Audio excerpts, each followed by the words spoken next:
I like to have a pillow for this one, especially if you don't have a nice soft mat or you're on the carpet, and for any pelvic tilt that might happen. So you're gonna lay over top of that pillow, finding that center with that pubic bone, okay? And we're gonna keep the toes relaxed and pointed forward. You're gonna keep the head down, okay?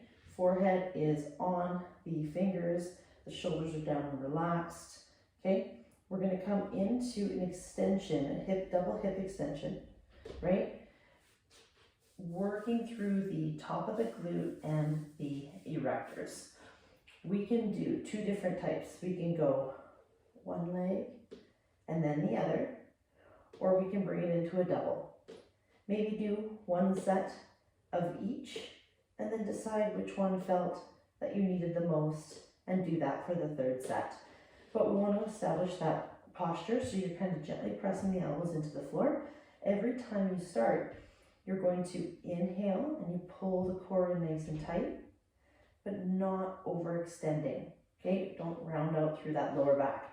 I want to just pull in, and then we're gonna lift.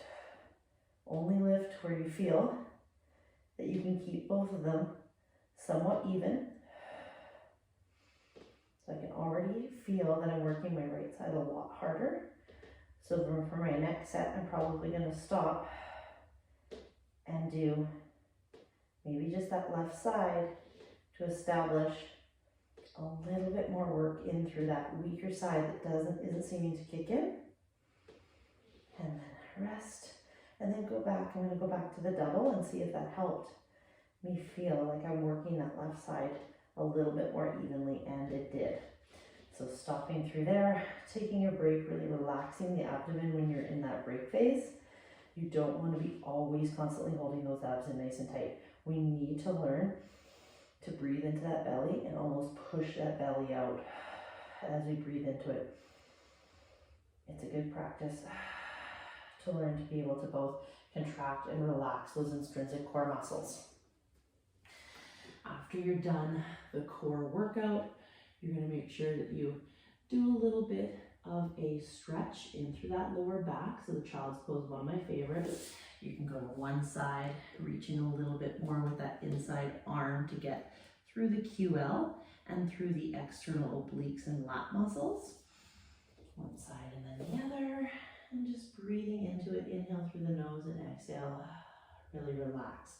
When you get out of a stretch, if you're very stretched, say on one side, we want to make sure when we get out of that stretch, we don't just tighten up that side. So use your hands and just push yourself out so you're not contracting that muscle that's in that stretch state, because it'll just go back to being just as tight as it was. One of my favorite stretches, pretty simple, is just your baby cobra for your abdominals, okay? If you have spondylosis, please don't do this. And only do it if it doesn't hurt or feel uncomfortable in your lower back. If it does, we can find other ways to stretch the abdomen, okay? So you're just gently pressing. You can go into a higher version of this if you choose, as long as you're not over working through those upper traps. We're able to keep those shoulder blades back and down, and you can still breathe. If you can't breathe in a stretch, you've gone too far. And again, I'm just going to slowly use my triceps to lower myself back down, curl my toes, come up to my knees, and take some breaths before you get off the floor.